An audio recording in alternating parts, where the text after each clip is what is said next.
الحمد للہ رب العالمین وصلی اللہ وسلم علی الہادی الامین وعلی آلہ واصحابہ اجمعین ومن تبعهم بإحسان الی یوم الدین۔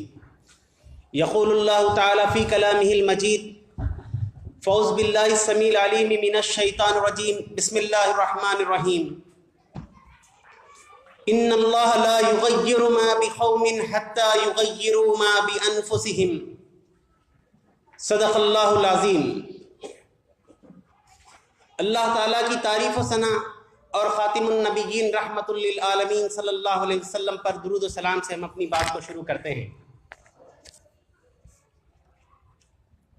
خرطبہ، بغداد، مدینہ منورہ، دمشق، یہ وہ شہر ہیں، مقامات ہیں جن کا تذکرہ کرتے ہوئے ایک اونچی منزل ہمارے سامنے آ جاتی ہے۔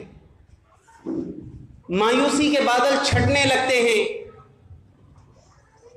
کہ یہ ہمارے روشن دور میں علم کے وہ مراکز تھے کہ پوری دنیا کے لیے روشنی یہاں سے پھیلتی جاتی۔ علم کے شیدائی کھینچ کر ان مراکز پر آتے تھے، ان زبانوں کو سیکھتے تھے اور علوم و فنون میں مہارت حاصل کرتے تھے۔ یہ ہماری ایک روشن تاریخ ہے جس کا سلسلہ صدیوں تک ہے، سالوں تک نہیں صدیوں تک یہ سلسلہ ہے جو چلتا رہا۔ نئے نئے ایجادات، ڈسکوریز، علم و تحقیق کے وہ کارنامے جو آج دنیا بہت آگے لے کر چلی، ان میں سے کئی چیزوں کی بنیادیں ہمارے اسلاف نے رکھی۔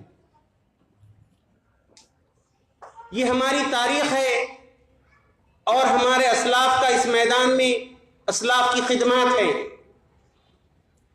اور یہ سلسلہ چلتا رہا۔ اس کے بعد میں ایک وہ دور بھی آیا جو اصل کام اور حصول علم اور دعوت ان ساری چیزوں سے ہٹ کر بے مقصد مباحث میں اپنے اوقات اور اپنی صلاحیتیں صرف ہونے لگی۔ پھر ٹریک چینج ہوا اور امت وہاں پہنچی جہاں آج ہم خود کو، اپنی ساتھیوں کو دیکھتے ہیں۔ ایک سوال یہ بھی ہے، حالات کیوں بدلے، کیسے بدلے، اور پہلے عروج ملا تھا وہ کیوں ملا، اور تبدیلی کیسے آئی اور کیوں آئی؟ یہ تبدیلی اچانک اور اتفاقیہ بھی نہیں ہوئی، یوں ہی نہیں ہوئی۔ عروج سے زوال کی انتہا تک پہنچنا یہ یوں ہی نہیں ہوا۔ اپنی مقصد، اپنے راہ اور اپنے راستے کو چھوڑنا اور اسے نہ سمجھنا اور ایک دوسری سمت میں اپنے آپ کو ڈال دینا تھا۔ پھر آہستہ آہستہ وہاں تک پہنچے کہ جن علوم کی بنیادیں ہم نے رکھی، اس کے بعد سوال یہ شروع ہوا، کیا یہ علم پڑھنا جائز ہے یا ناجائز ہے؟ اسلاف نے جن علوم کی بنیادیں رکھی اور اس میں ترقی کی وہ انتہا تک وہ پہنچے، پھر سلسلہ یورپ میں شروع ہوا، انہوں نے وہاں آ کر تعلیم حاصل کی اور عروج ان کا اس کے بعد میں شروع ہوا اور ادھر زوال شروع ہوا۔ پھر وہ سلسلہ ان کے پاس تھما نہیں، انہوں نے دنیا کو دینے کا سلسلہ اور تحقیق و تالیف کا وہ سلسلہ چلتا رہا۔ اس کے بعد میں ان کا عروج چلتا رہا، اور یہاں یہ حال ہوا کہ ہم یہ سوال اور اس بحث میں آئے کہ ان علوم کو، ان زبانوں کو سیکھنا جائز ہے یا ناجائز ہے۔ آدمی جب غلطی کرتا ہے تو خود کو کچھ تسلی دینا چاہتا ہے اور دوسروں کو مطمئن کرنا چاہتا ہے، اس کے لیے وہ ایک جواز ڈھونڈتا ہے اور اسے لوگوں کے سامنے پیش کرتا ہے تاکہ وہ بھی سوتا رہے اور لوگ بھی اس کے سونے پر مطمئن رہیں۔ لہذا سوال یہ تھا کہ یہ علم حاصل کرنا جائز ہے یا ناجائز تھا۔ اب یہ بات کہ علم حاصل کرنا ان ساری چیزوں کا جائز ہے یا ناجائز ہے، اس نقطے پر میں نے بھی بہت غور کیا۔ انسان کو مذہب سے بیزار اور خدا سے دور کر دیتا ہے، مگر اسی سائنس کی گہرائی، انسان کو خدا کا خوف اور اس کے وجود کے لیے قائل اور اس کے سامنے جھکا دینے والا بنا دیتی ہے۔ وہی اس دین کا معاملہ ہے۔ اس کی چھوٹی سے نالج، اس کا تھوڑا سا علم، موٹی موٹی 4 باتیں ہم نے زندگی میں سیکھ لی تو سوال یہ سمجھ میں آیا تھا یہ علم حاصل کرنا جائز ہے یا ناجائز ہے۔ اسی علم کی گہرائی میں ڈوبنے کے بعد میں یہ نقطہ سمجھ میں آتا ہے کہ دنیا میں نبی کریم صلی اللہ علیہ وسلم نے جس علم کی تعلیم دی تھی وہ تعلیم تھا علم نافع۔ اللہم انی اسألک علما نافعا، الہی میں تجھ سے علم نافع مانگتا ہوں۔ اللہم انی اعوذ بک من علم لا ینفع، میرے مالک میں تجھ سے ایسے علم سے پناہ مانگتا ہوں جو مجھے نفع نہ پہنچائے۔ یہ نفع کیا ہے؟ یہ نفع دنیا کا بھی نفع ہے، یہ نفع آخرت کا بھی نفع ہے۔ یہ نقصان کیا ہے؟ یہ نقصان دنیا کا بھی نقصان ہے اور آخرت کا بھی نقصان ہے۔ تو جب یہ قوم صدیوں تک پورے زمانے سے پیچھے چلتی رہی، وہ ان ایسے سوالات سے کہ کیا یہ حاصل کرنا جائز ہے یا ناجائز ہے، یہ دراصل انسان کو اپنی غفلت میں سوئے رہنے کے لیے ایک جواز تھا جو فراہم کرتا رہا، اور اس کے نتیجے میں وہ اپنے حال پہ مست رہے اور اس کے بعد میں بدلنے کے لیے بھی کبھی تیار نہیں ہوئے۔ یہ سلسلہ یہاں تھما نہیں۔ جب یہ علم سے رشتہ کٹ گیا تو تحقیق و تصنیف اور دنیا میں اپنے مقام کے لحاظ سے وہ پوری طریقے سے گر گئے، یہاں تک کہ دنیا کے وہ ممالک جہاں ہماری بڑی اکثریت ہے، جہاں مال و دولت کی اتنی افزائش ہے کہ ریالوں میں لوگ کھیلتے ہیں اور دیناروں میں عیش کرتے ہیں، ایسے کئی ممالک میں ایک حقیقت اس وقت آپ کے سامنے تذکرہ کر رہا ہوں، ایسے کئی ممالک میں یہ علم حاصل کرنے کے لیے جو پیپر بنتا ہے وہ پیپر بھی پروڈیوس نہیں کر سکتے۔ دنیا کی ان ساری چیزوں پر وہ ڈیپینڈ ہیں، دوسرے ممالک ان کی ایجادات، ان کی انڈسٹریز پر۔ غفلت نے انہیں اس مقام سے اس مقام سے اس مقام پر لا کھڑا کر دیا۔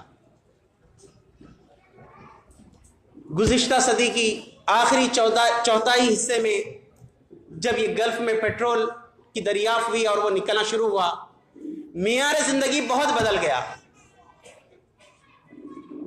اتنا بدل گیا کہ جو لوگ 1950-1960 میں حج کر کے آئے، اس کے بعد میں آج کا دور تھا کہ جب دیکھتے ہیں تو فرق اپنی ایک انتہا تک پہنچ گیا۔ وہاں نگاہیں منتظر رہتی تھی حجاج کے قافلے کی، پھر پیٹرول کی دریافت نے معیار زندگی اور عیش زندگی کو بالکل بدل کر رکھ دیا۔ جب وہ دریافت ہوا تھا تو ایک مفکر اسلام شاہ فیصل سے یہ کہتے ہیں، اپنی اس دولت کو علم و تحقیق کے لیے اور انڈسٹریز کے قیام کے لیے آپ لگائیے، اس کا استعمال ترقی کی ان منازل میں کیجیے کہ جس سے قوموں کا مستقبل بن سکتا ہے اور یہ دوسروں کی غلام بن کر نہیں جئیں گی۔ مگر ان کی یہ تحقیق اور ان کا یہ مشورہ اسی طریقے سے رد کر دیا گیا۔ آج وہ ملک اس مقام پر ہے کہ ان کے نوجوانوں کو لیبر ورک دینے کے لیے دوسرے ممالک کے نوجوانوں کو گھر بھیجایا جا رہا ہے۔ بڑے بڑے تعلیم یافتہ اور ٹیکنوکریٹس کی بات نہیں ہو رہی ہے، لیبر ورک کے لیے بھی وہ اس قابل نہیں رہے کہ اپنے بل بوتے پر وہ لیبر ورک کر سکیں۔ ان کو نوکری کے لیے سپیس پیدا کرنے کے لیے دوسرے ممالک کے لوگوں کو ان کی گھر واپسی کی جا رہی ہے تاکہ یہ کم سے کم لیبر ورک کر کے اپنی زندگی جی سکے۔ صرف ایک تصویر تھی جو اس وقت میں ماضی کی اور حال کی بتا رہا ہوں۔ ہمارے اس ماضی کو جب ہم دیکھتے ہیں تو دراصل یہ ہمیں سونے کے لیے نہیں بلکہ بیدار کرنے کے لیے ایک پیغام دیتا ہے۔ اگر تاریخ کا تذکرہ ہم اس طریقے سے کہیں کہ یہ ہمارے اسلاف کی عظمت ہے، ان کی یہ خدمات ہیں، وہ اپنا کام کر گئے اور آج ہم اپنے کام کر رہے ہیں اور ہم اس طریقے سے اپنی ذمہ داریوں سے سبکدوش نہیں ہوتے۔ اسلاف کی یہ تاریخ دراصل ہمیں ایک نئی منزل بتاتی ہے، ہمیں جینے کا سبق نقشہ راہ دکھاتی ہے کہ ہمیں کس مقام پر آنا ہے، اور دراصل یہی وہ نقطہ ہے جس بنیاد پر ہم اس وقت تاریخ کا تذکرہ کر رہے ہیں۔ اگر تاریخ کا صرف تذکرہ کر کے بات ختم کر دینے کی ہوتی تھی تو میں بات ختم کر دیتا، مگر اس تاریخ میں آئینہ دیکھنے کی بات ہے کہ ہمیں کس مقصد کے لیے وجود بخشا گیا ہے، اسلاف نے کیا نقوش راہ چھوڑے ہیں، اور جس سلسلے کو ہمیں آگے بڑھانا ہے۔ اور اس میدان میں ہمیں اپنی ذمہ داری ادا کرنا ہے۔ اس وقت ہماری جو کیفیت ہے، ایک بات یہ ہے کہ ملت کی تعلیم سے دوری جو ہے وہ تو بہت ہی الگ بات ہے۔ میں اس وقت تذکرہ ان گروپ کا کرنا چاہوں گا، اس گروپ کا کرنا چاہوں گا جو تعلیم کے بارے میں فکر مند ہیں، اور ایک نسل ہے جو پروان چڑھ رہی ہے۔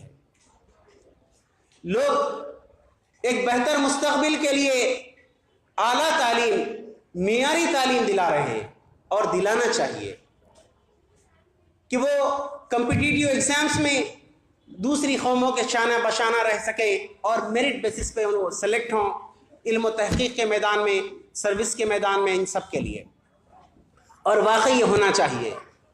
مگر اس پورے نقطے میں دینی پہلو یقیناً چھوٹا ہوا پہلو ہے۔ جب ہم ان لوگوں سے جنہوں نے سول سروسز سے لے کر اور دوسرے میدانوں میں ٹیکنالوجی میں، انفارمیشن ٹیکنالوجی میں بڑی اعلیٰ مقامات حاصل کیے، ان سے ملاقات اور ان سے تبادلے خیال اور ان کے ساتھ رہنے اور ان کے علم کو سمجھنے کی کوشش کی، تو یہ نقطہ بھی رہا کہ دین سے اتنے دور کہ جس کی ایک آخری انتہا ہے۔ یہ ایک حقیقت ہے جو دیکھی ہے اور جس کو پڑھا ہے، میں اس کو اس وقت آپ کے سامنے رکھ رہا ہوں۔ تو ایک طرف مسئلہ یہ ہے کہ تعلیم ہی سے بیزاری اور دوری ہے، دوسری طرف وہ کہ علم تو حاصل کر رہے ہیں لیکن اپنی مذہبی بنیادوں کو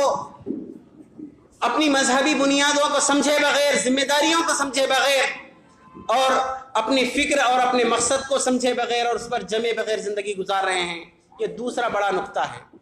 اس وقت دنیا میں جتنے بڑے بڑے مسائل ہیں وہ مادہ پرستانہ فکر ہے جو انسانوں پر سوار ہوئی، اور اس کے نتیجے میں وہ انسانیت کو، انسانی خدمت کو کوئی اہمیت نہیں دیتے۔ مسلم نوجوان بھی اسی نقش قدم پر چل رہے ہیں، اور یہ کیفیت کبھی بھی ہمارے مسئلے کا حل نہیں ہے۔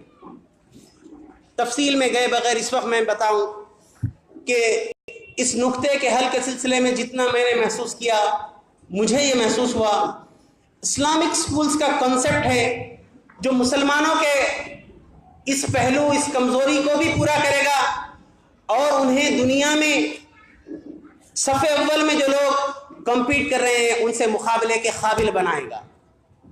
اسلامک سکول کے کنسپٹ میں ان کی فکر کی آبیاری، ان کی تربیت اور ان کی تعلیم اور ان کی صلاحیتوں کی ترقی اور ان کی فکر کو اور پرواز کو بلند کرنے کا کام یہاں ممکن ہو سکتا ہے۔ اس لیے کہ جب بچے اسکول جاتے ہیں تو 8 گھنٹے اسکول میں اور گھر میں آ کر 2 سے 3 گھنٹے ہوم ورک میں اور ٹیوشن میں گزارتے ہیں۔ زندگی کو وہ نچوڑا جاتا ہے کہ بعد میں باقی کچھ نہیں بچ سکتا، اور اگر کوئی کسر باقی رہتی ہے تو وہ ہمارے کارٹون نیٹ ورکس ہیں جو پوری کر دیتے ہیں۔ جس طرح گنے کو نچوڑ کر رکھ دیا جاتا ہے مشین کے اندر سے، ان کی زندگی کے وقت اور صلاحیت کو اس سسٹم میں نچوڑ کر رکھ دیا جاتا ہے، اور بعد میں ہم کوئی شیپ دینا چاہتے ہیں تو نہ ٹائم ہے نہ اسپیس ہے۔ یہ وہ تلخ حقیقت ہے اور یہ وہ کیفیت ہے جس کو ہم اپنی آنکھوں سے دیکھ رہے ہیں۔ ہم چاہتے ہیں کہ اپنی ملت، اپنے نونہال اور ہمارے یہ بچے اپنے مقصد کو بھی پورا کریں، وہ دنیا میں صحیح طریقے سے جینے کے قابل بنے، اور ان کی پروان اور ان کی نشو و نما ایسے صالح ماحول میں پروان چڑھے۔ تو اس کے لیے ایک یقینی طور پر یہ نقطہ ہے کہ ہم اسلامک اسکول کے کنسپٹ کو سمجھیں، اسے صحیح طریقے سے لانچ کریں، اور اس سسٹم کو صحیح طریقے سے استعمال کرتے ہوئے اس نسل کی حفاظت کریں۔ اس میں جو سب سے نازک نقطہ ہے وہ ہے بیلنس ایجوکیشن کا۔ اگر یہ اسکولز اسلامی تعلیم و تربیت کے لیے تو کارگر اور مفید بن جائیں، مگر زمانے سے مقابلہ کرنے کے قابل بچوں کو نہ چھوڑے تب بھی یہ ان کی ناکامی رہے گی کہ وہ بچوں کو جینے کے قابل اور صف اول سے مقابلہ کرنے کے قابل نہ بنا سکے. اور دوسرے یہ کہ وہ دوسرے سارے میدانوں میں تو بہت قابل کردار ادا کرے مگر اپنی بنیادوں ہی کو نہ سمجھے اور اس میں عدم توازن اور امبیلنس ان کے پاس میں موجود ہوگا تب بھی یہ عین ناکامی ہے. مگر ایک نقطہ یہ ہے کہ یہ چیز عین ممکن ہے، کوئی امپاسبل نہیں ہے کہ ہم یہ کام نہ کر سکیں. مینجمنٹ بھی یہ کام کر سکے گا اور بچے بھی اس معیار پر آئیں گے. ایک طرف ہماری تاریخ کی وہ پوری لمبی فہرست ہے جو انگنت ہے، انکاؤنٹیبل ہے، کہ جس میں ہمارے اسلاف نے، بزرگوں نے ان پورے میدان میں بیک وقت کئی میدان میں مہارت کے ساتھ میں کام انجام دیا. انسانی ذہن کی صلاحیت بھی بہرحال اتنی زبردست ہے اور ایک صحیح سسٹم ایوالو کرتے ہوئے ان نکات کو اور ان مقاصد کو حاصل کیا جا سکتا ہے. دوسرے یہ کہ ہم اپنے بچوں کے لیے صرف ان کی مادی ضرورتیں اور مادہ پرستانہ فکر جو ہم کو ہمارے ذہنوں کو موڑتی ہے اسی تناظر میں اپنی نسل کو بنانے کی فکر نہ کریں. اپنی بات کو ختم کرتے ہوئے میں امام شافعی کا ایک واقعہ عرض کرتے ہوئے اپنی بات کو ختم کروں گا. امام شافعی جب ان کی عمر 7-8 سال تھی، ان کی امی حصول علم کے لیے انہیں مدینہ بھیجتے ہیں. وقت کے بڑے عالم کا معلومات حاصل کرتے ہیں اور ان کے پاس حصول علم کے لیے انہیں بھیجتے ہیں. ایک قافلہ ہے جو مدینہ جا رہا تھا اور اس قافلے کے حوالے اپنے چھوٹے سے نونہال کو بھیج دیتے ہیں جو اسی وقت حفظ بھی مکمل کر چکا تھا اور اعلیٰ تعلیم کے لیے وہ وہاں انہیں بھیجتے ہیں. امام شافعی جب مدینہ پہنچتے ہیں کوئی وسائل نہیں تھے. کنکر سے اپنے ہاتھ پر ان احادیث کو نوٹ کر رہے تھے جو اسی وقت ڈس اپیئر ہو جائے گی، اس لیے کہ یہ کنکر اور تھوک کے ذریعے لکھ رہے تھے. وہ کوئی پین اور پنسل موجود نہیں تھی، ان کے پاس اس وقت کی دستیاب سہولتیں بھی موجود نہیں تھی. امام مالک سمجھتے ہیں کہ یہ صاحب کھیل رہے ہیں، مگر امام شافعی اس درس کی ساری احادیث سیریل آرڈر میں سناتے ہیں تو امام مالک دنگ رہ جاتے ہیں کہ یہ ہے جوہر خواب جسے قابل بنانا ہے. ان کے ساتھ تربیت میں رہتے ہوئے امام شافعی اتنے قابل بنتے ہیں. جب وہ ان کے پاس کسب علم کر لیتے ہیں اس کے بعد کوفہ کی طرف سفر کرتے ہیں. امام محمد اور امام ابو یوسف کے پاس علم حاصل کرتے ہیں اور پھر یہ سلسلہ چلتا رہتا ہے. اس کے بعد میں کئی سالوں کے بعد میں اپنے گھر لوٹتے ہیں تو گھر جانے سے پہلے امام مالک کی خدمت میں حاضر ہوتے ہیں تو وہاں معیار زندگی ان کا پورا بدل گیا تھا. ان کی حالت جو سالوں پہلے کچھ تھی آج بہت کچھ بدل گئی. ان کی آنکھوں کو یقین نہیں ہوتا، ان کے قلب کو اطمینان نہیں ہوتا. استاد محترم کے پاس جاتے ہیں کہ شیخ آپ کی یہ کیا حالت ہے، یہ پوری دنیا آپ کے قدموں میں اتنی دولت کے ساتھ میں آپ زندگی گزار رہے ہیں. تو انہوں نے کہا کہ یہ وہ پورے ہدیے ہیں اور یہ اللہ نے رزق حلال کے طور پر مجھے دیے ہیں، مگر میرے دل میں اس کی کوئی اہمیت نہیں ہے. شافعی اس دولت میں تمہیں کیا ہونا ہے، لو اور اپنے گھر کو چلے جاؤ. امام شافعی حیران رہ جاتے ہیں. انہیں جو کچھ سمجھ میں آتا ہے اس دولت کو لیتے ہیں اور مکہ کی طرف سفر کرتے ہیں. جب مکہ پہنچتے ہیں تو لوگ ان کے انتظار میں آنکھیں بچھائے، دل بچھائے منتظر رہتے ہیں اور سارے لوگ بڑے خوش و خرم ہوتے ہیں، منتظر ہوتے ہیں. اور امام شافعی دیکھتے ہیں کہ ایک چہرہ ہے جو اداس ہے اور غمگین ہے.